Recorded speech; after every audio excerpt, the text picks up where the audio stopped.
A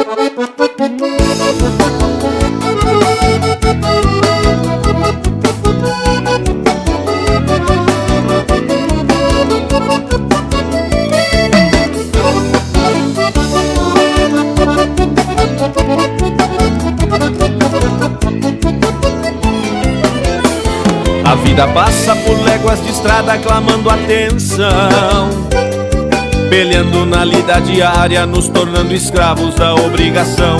A vida passa como águas tranquilas de um riacho manso, pode passar lentamente, mas não dá tréguas para um descanso.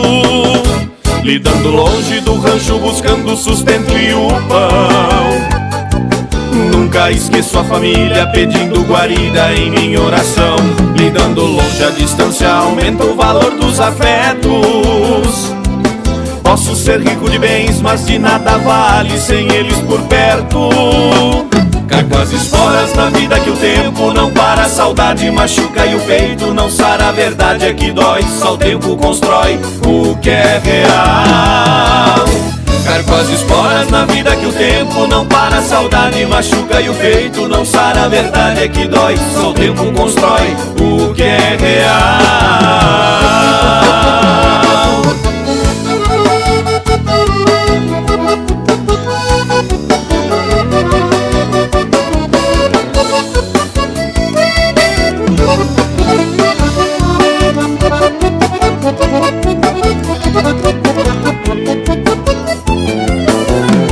A vida passa por léguas de estrada clamando atenção, peleando na lida diária, nos tornando escravos da obrigação.